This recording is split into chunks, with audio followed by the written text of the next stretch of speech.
Hello guys, আসসালামু আলাইকুম। আজকের রেসিপিতে থাকছে রমজান স্পেশাল ফুলকো ফুলকো ক্রিস্পি বেগুনের চপ। চিপস সহ এ টু জেড দেখানোর ট্রাই করব। ঘরোয়া উপকরণ দিয়ে একদম দোকানের স্বাদের মতো চপ তৈরি করব। একবার খেলে বারবার খেতে চাইবেন আশা করছি।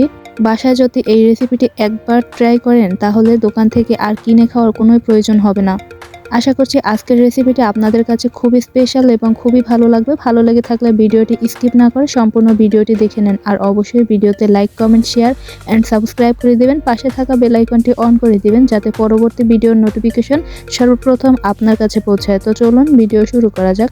বেগুনের চপ তৈরি করার জন্য প্রথমে একটি আস্ত বেগুন নিয়েছি। আর এই বেগুনটাকে আমি এখন ছুরির সাহায্যে পিস পিস করে কেটে নিব। অবশ্যই পাতলা পাতলা করে কেটে নিতে হবে, তা না হলে ভিতরটা শক্ত রয়ে যাবে, অর্থাৎ সিদ্ধ হতে যাবে না। দেন দেখতে পাচ্ছেন আমি কিভাবে কেটে নিচ্ছি। আপনারা চাইলে দা বা বটি দিয়েও এগুলো পিস পিস করে কেটে নিতে পারবেন। আর এগুলো আমি গোল গোল করে শেপ তৈরি করে নিচ্ছি। আপনারা চাইলে যে কোনো শেপে এই চপ তৈরি করতে পারবেন। আর দেখতে পাচ্ছেন কতটা পাতলা করে কেটে নিয়েছি। এক এক করে আমি সবগুলো বেগুনকে একই প্রসেসিংয়ে কেটে নিয়েছি। আর এগুলোকে আমি ধুয়ে এখন একটি বলে উঠিয়ে নিচ্ছি। আর এখন এর মধ্যে আমি অল্প একটু পরিমাণে লবণ ছিটিয়ে মেখে নিচ্ছি, যাতে করে এর মধ্যে লবণ ভালোভাবে ঢুকে যায় এবং খেতে টেস্ট হয় আর এগুলো নরম হয়ে যাবে। আমি প্রায় 5 মিনিটের জন্য এভাবে আলাদা করে রেখে দিচ্ছি। অন্যদিকে আমি আরও একটি বাটি নিয়েছি। বাটির মধ্যে নিয়ে নিচ্ছি মেজারমেন্ট কাপের 1 কাপ পরিমাণে বেসন, হাফ কাপ পরিমাণে ময়দা, আর দিয়ে দিচ্ছি 1/4 কাপ পরিমাণে কর্নফ্লাওয়ার। তবে কর্নফ্লাওয়ার হাতের কাছে না থাকলে সেক্ষেত্রে চালের গুঁড়ো ব্যবহার করতে পারবেন।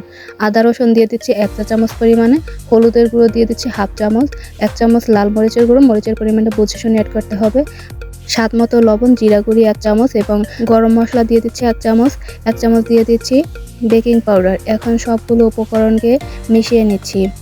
আর এর মধ্যে আমি অল্প অল্প করে পানি অ্যাড করে দিচ্ছি। অবশ্যই অল্প অল্প করে পানি অ্যাড করতে হবে, এতে করে বাটারটা খুব বেশি ঘনত্ব হবে না এবং খুব বেশি নরমও হবে না। অবশ্যই বুঝে শুনে অ্যাড করতে হবে, কারণ যদি খুব বেশি শক্ত রয়ে যায় অর্থাৎ ঘনত্বটা যদি বেশি থাকে তাহলেও ফুলতে যাবে না, ভিতরটা কাঁচা কাঁচা রয়ে যাবে। এবং খুব বেশি যদি নরম হয়ে যায় সেক্ষেত্রে চপগুলো ক্রিস্পি হবে না এবং ফুলতে যাবে না খুব বেশি। দেন দেখতে পাচ্ছেন গুলে নেওয়া হয়ে গিয়েছে। আর এখানে 1 কাপ বেসন, হাফ কাপ ময়দা এবং 1/4 কাপ পরিমাণে কর্নফ্লাওয়ারের জন্য টোটাল আমার পানি লেগেছে প্রায় 1.5 কাপ পরিমাণে। আর এর ঘনত্বটা আমি আপনাদের সুবিধার ক্ষেত্রে দেখিয়ে দিচ্ছি একটি আঙুলের সাহায্যে। আঙুল উঠিয়ে নেওয়ার পরে দেখতে পাচ্ছেন আঙুলের চারপাশে বাটার লেগে রয়েছে, তার মানে এটি পারফেক্টভাবে গুলে নেওয়া হয়ে গিয়েছে। এখন চপগুলোকে ভাজতে চলে যাব, তাই আমি আবারও একটু গুলে গুলে আপনাদের সুবিধার ক্ষেত্রে চামচ দিয়ে দেখিয়ে দিয়েছি এর ঘনত্বটা। দেন এদিকে আগে থেকে যে লবণ মেখে রেখেছিলাম সেগুলো দেখতে পেয়েছেন যে কতটা নরম হয়ে গিয়েছে বেগুনগুলো।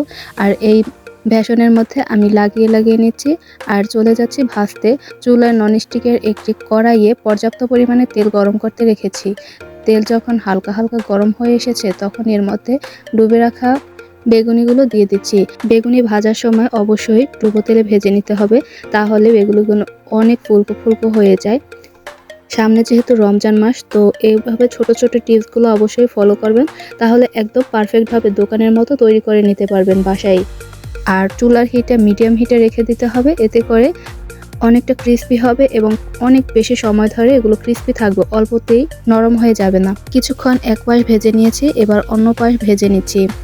এভাবে ভাজতে আমার প্রায় 5 থেকে 6 মিনিট সময় লেগেছে।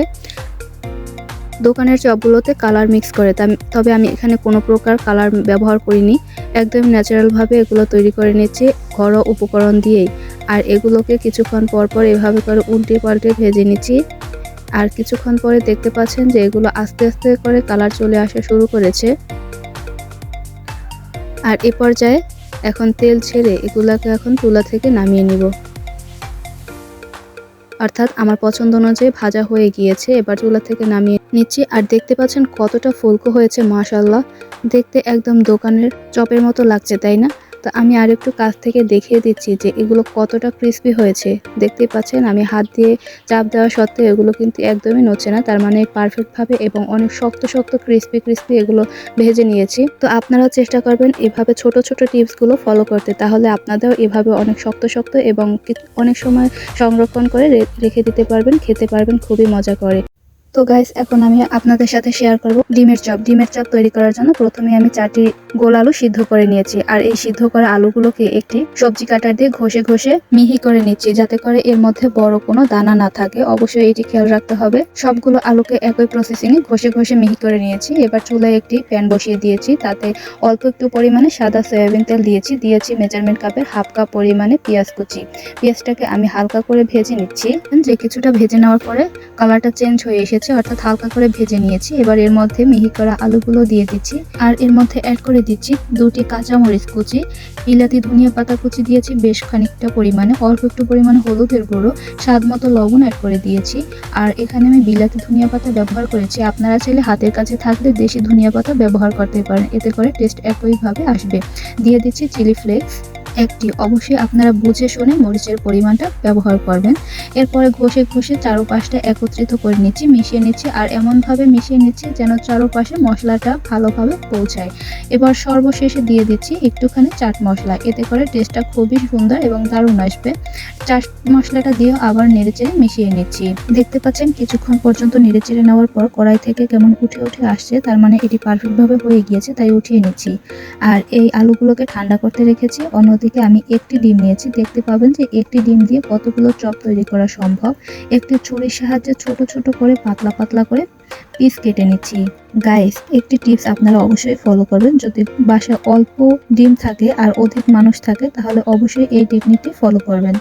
দেখবেন এটি খেতেও যেমন মজা হয় এবং অনেকটা চানে হয়। ডিমটাকে একদমই স্ল্যাশ করে কেটে নিয়েছি। অন্যদিকে আলুগুলো একদমই ঠান্ডা হয়ে গিয়েছে, তাই হাত দিয়ে আমি আবারও কিছুটা মুথে নিচ্ছি। মুথে নেওয়ার পরে দেখতে পাবেন যে এগুলো কিভাবে করে আমি শেপ দিয়ে দিব। অল্প একটু পরিমাণে হাতে আলু নিয়েছি, আর আঙুলের সাহায্যে পাতলা পাতলা করে চাপ দিয়ে নিচ্ছি, যাতে করে এগুলোকে ভালোভাবে শেপ দেওয়া যায়। এক পাশটা হয়ে গিয়েছে, এখন অন্য পাশে আরো একটু আলু দিয়ে ভালো করে মুখ আটকিয়ে দিচ্ছি, এতে করে একদমই খুলবে না, আর খেতে কিন্তু খুবই দারুণ লাগবে। একটি তৈরি করে দেখিয়ে দিয়েছি, হাত দিয়ে একটু চাপ দিয়ে চ্যাপটা করে নিয়েছি। এগুলো চাইলে আপনারা যে কোনো শেপে তৈরি করতে পারবেন।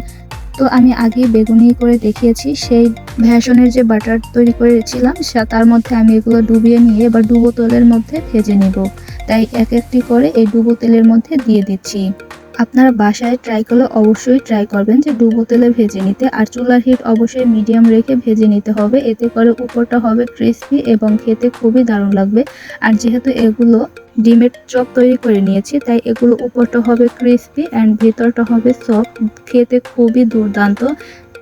এই চপটি ছোট বড় আশা করছি সবাই পছন্দ করবে ইনশাআল্লাহ।